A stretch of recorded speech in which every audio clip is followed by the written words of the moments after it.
spend more time with my family and friends, but the holidays also can make me miss my family that is not here even more. Peace, which is today's Advent topic, is rarely something that I'm filled with during the holidays. There's just too much to do, and the stress is real. When Becky was talking to me about Advent and would I like to talk, I said, sure. Can I do hope or joy? And she said, yes, how about hope? And I said, great, and I put it on my calendar for December 1st. And a few days later, she texted me, and she asked, can you switch with Michael and do peace on the 8th instead? And I ignored her text for 2 days. I did not want to talk about peace. I still don't want to talk about peace. I want to talk about love. That's easy for me. I feel like I'm able to love most people and all animals unconditionally about 90% of the time. I'd be thrilled to talk about joy, because even if I'm sad or things are going wrong in my life, I can find joy in the small things, in most things. I think one of the reasons that God put me on earth is to create and spread more joy. So that would have been good. It's peace day. I could talk about hope because I am usually convinced that things will be better. I think most of the time that I live and I practice love, joy, and hope in my life, and I do the best that I can to share those with others. Peace is more challenging for me. And it's even more so during the holidays and the end of the year. And when I think about what has happened in our country over the last decade and recently, as I look forward to 2025, I am not filled with an overwhelming sense of peace. But I want to be. So I'm afraid this may not be your normal happy holidays, peace and love and joy and ain't life grand kind of talk. I'm going to share some of my real thoughts, some of my real fears, a little bit of my anger, a little bit of my real self, which is usually pretty scary to me. I don't like being vulnerable.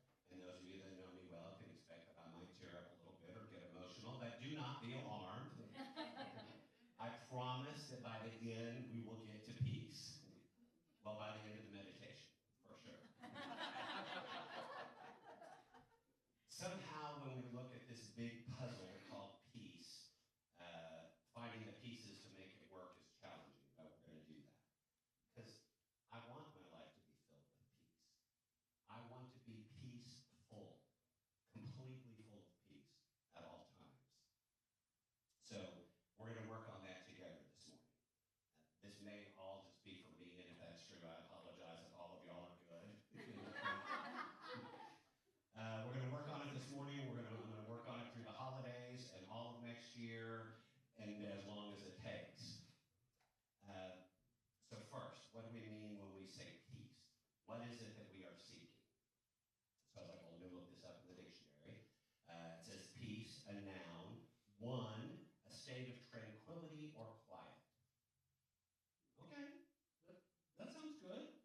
And even with the dog and the cat in the house that are constantly wanting my attention or fighting with one another, that seems possible, at least part of the times, in tranquility and quiet. But of course, there's more to that definition. Tranquility or quiet, such as A, freedom from civil disturbance. Well, that just got a little harder. B, a state of security within a community provided for by law or custom. Laws and customs have been challenging my peace for most of my life. It's only been recently that I'm considered equal under the law and customs. And the threat of that changing back is very real. Freedom from disquieting or oppressive thoughts and emotions. Well, I wish. I'm trying. I can get there sometimes. 3, harmony in personal relationships. Okay, there, for the most part, I'm good. I have great usually get along with everybody in my life. I rarely have any issues. And when I do, I'm able to work them out pretty quickly because, as I said before, I'm pretty good at unconditional love kind of stuff. So, but then I get back to that law and custom stuff. And that could put one of my most very special relationships in danger. And there's some people that want to get rid of all immigrants, no matter their status, and so it's hard to be at peace. How are we supposed to be at peace right now when the world is the way it is? Can we even be at peace when the world is the way it is? Yes. Well, this story suggests that we can. It's called Portrait of Peace. Once there was a king who offered to give a prize to an artist who could paint the best depiction of peace. And many artists decided to participate, and they sent the king their masterpieces. Among the various masterpieces, there was one picture of a calm lake, and at the bottom a snow-capped mountain with a blue sky and delicate, fluffy clouds overhead. The picture was exemplary. Most of the people who viewed the paintings of peace from all different artists thought that this painting was the best among all the others. But the king had a different winner in mind. To the crowd's surprise, the picture that won was also of a mountain, but it was a lot more plain, and it was a lot more rugged than the other piece. The sky was shady and looked angry because there was lightning and darkness. It was exactly the opposite of what peace should look like. The others thought that maybe the artist submitted a wrong painting showing a storm rather than peace. And what the others didn't notice was that if you looked really closely at the painting, there in a tiny bush, growing in the cracks of a rock, in that bush, there was a nest built by a mother bird. And in the midst of that stormy weather, the bird sits peacefully on her nest.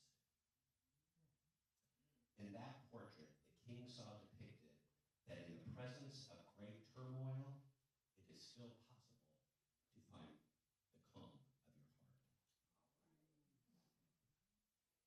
So, how do we find peace like this mother bird?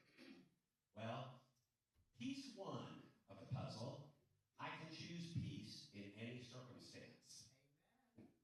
First, we got to get rid of the notion that peace means that everything is perfect and everything is exactly as it should be. All is right with the world, and so I can find peace. If we're all waiting for this, then the peace is going to be very elusive to us all. We are never going to get there. Desmond Tutu advised that peace is not a goal to be reached, but a way of life to be lived. Peace, as portrayed in the Bible, is a fundamental element of a fulfilling and harmonious life. It's not just about avoiding conflict, but about embracing a calm and gentle spirit rooted in trust and faith in God. A heart filled with peace has the power to transform our hearts, mend relationships, and create environments where love, joy, and harmony flourish. In everyday life, embracing the principle of peace can lead to personal growth, stronger communities, and a deeper understanding of God's love and promises. Philippians 4, verses 6 and 7 tells us, "Do not be anxious about anything, but in everything, by prayer and supplication, with thanksgiving, let your requests be known to God.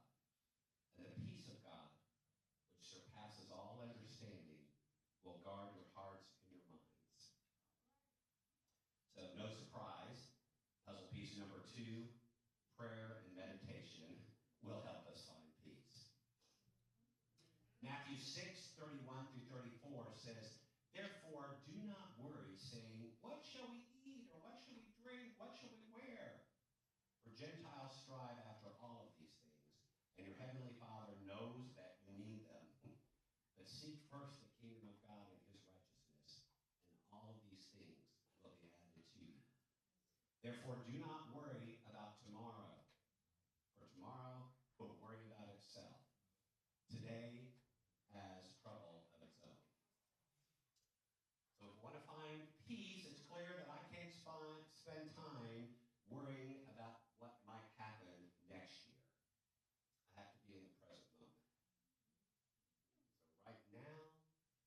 moment, when I'm surrounded by people that I love, I'm safe, I'm happy, I'm healthy. So for right now, right in this moment, we can all breathe and be at peace. Puzzle piece number 3, live in the present and breathe. Now, don't get me wrong. I'm not saying that we just sit back and let bad things happen in the world. I'm not saying that we're not going to fight for our rights and protect the people that we love. Peace is great and important, but we can also have peace of mind knowing that we are doing what is right and what is righteous. So having some fight and protecting ourselves and our loved ones is a good thing too. Some righteous anger is okay. Jesus, our way shower, after all, did flip over some tables in the temple when the money changers were taking advantage of the laws and taking advantage of people. But working for change can't mean that we are at war with one another. We should want to have peace not just in our lives, but in the world. Romans 12:18 says, if possible, so far as it depends on you, live peaceably with all. So puzzle piece number 4, live peaceably with all. In the New Testament, Jesus uses the word peace 43 times. So I'm going to assume that's pretty important. And if you want to use turning the tables to be like Jesus, then we're going to have to do this peace thing too. The concept of peace is very central to Jesus' teaching, emphasizing inner peace, peace with God, and peace among individuals. Jesus often spoke of bringing peace to the world through love, forgiveness, and reconciliation. So maybe we need to try a little bit harder to put more love, forgiveness, and peace into the world. If not us, who? I know some of you are thinking, well, that won't work. It'd be nice to spread love and forgiveness and all that, but they're not going to do it back. Well, as Mother Teresa said, do it anyway. I love Mother Teresa's poem anyway. It reminds me that people are not always going to behave the way that we think they should. They're not always going to respond to our kindness in a kind or positive manner, but it is still incumbent upon us to be good and to be kind and to do the right thing anyway. If we want to make changes in the world, we have to be loving always, no matter what, with everyone. Everyone.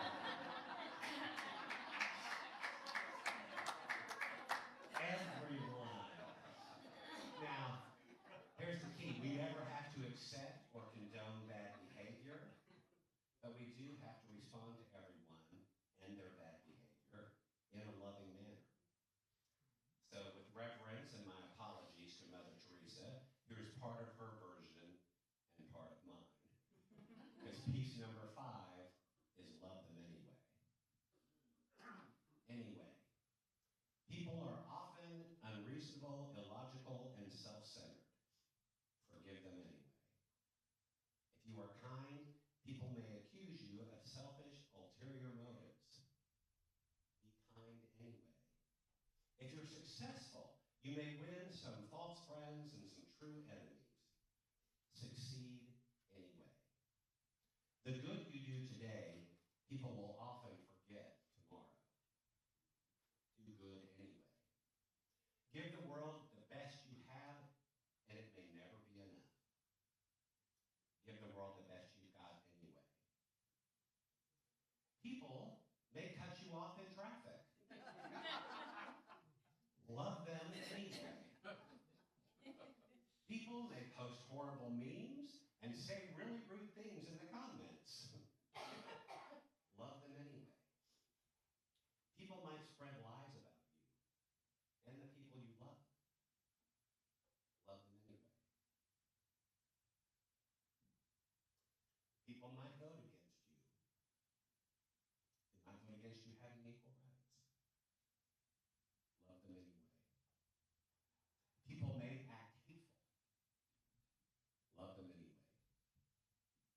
You see, in the final analysis, it's between you and God.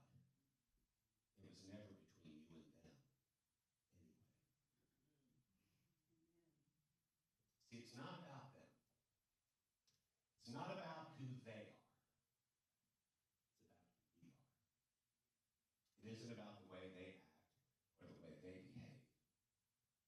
It's about how we behave, the way we treat them. So how do we do that? How do we love them anyway? Well, first, we don't have to agree with them. But maybe we can find some common ground. We need to remember that they are more like us than we want to admit. Everyone, even them, wants the same things, to have a better life for themselves and their families. We may not agree on how we go about that. They may be living in fear. They may be responding in fear. But here's really the important thing that we've got to remember. They have the same spark of the divinity in them that we do. And maybe it's hard for us to see that. But I bet sometimes they have trouble seeing it, us too. So we have to show them. We have to show them our light, our love. We have to be the Christ light. We have to be the divine presence in the world. And maybe we should think about it as us and not them. One very bright light before his death at the age of 13, Matty J.T. Stepnick had become a peace advocate and a motivational speaker. He was an American poet, or as he wanted to be remembered, a poet, a peacemaker, a philosopher who played. Matty published 7 best-selling books of poetry and peace essays. His hero was former U.S. President Jimmy Carter, who described Matty as the most extraordinary person who I've ever known. Matty wrote a poem for our world on September 11th, 2001, as a call for calm, peace, acceptance, and understanding during a difficult and trying time. I'd like to share that with you. For our world. We need to stop. Just stop. Stop for a moment before anybody says or does anything that may hurt somebody else. We need to be silent. Just silent. Silent for a moment before we forever lose the blessing of songs that grow in our hearts. We need to notice. Just notice. Notice for a moment before the future slips away into ashes and a dust of humility. Stop, be silent, and notice. In so many ways, we are the same. Our differences are unique treasures. We are a mosaic of gifts to nurture, to offer, to accept. We need to be. Just be. Be for a moment kind and gentle, innocent and trusting, like children and lambs, never judging or vengeful, like the judging and vengeful.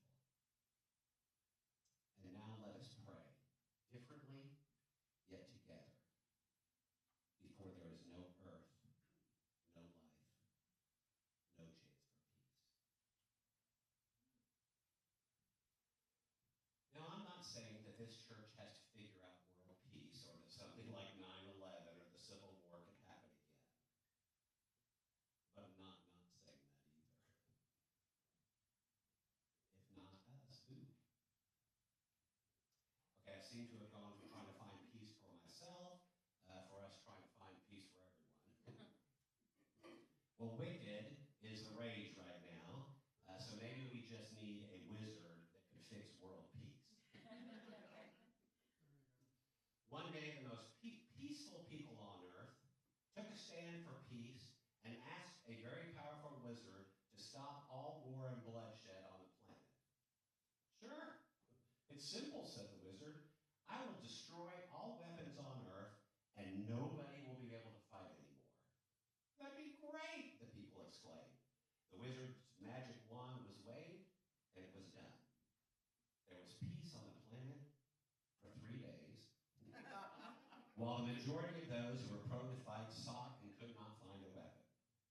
And while they understood, when they understood that they had lost their old weapons forever, they made spears of young trees and started to fight again. When the wizard heard this bad news, he said, "Do not worry.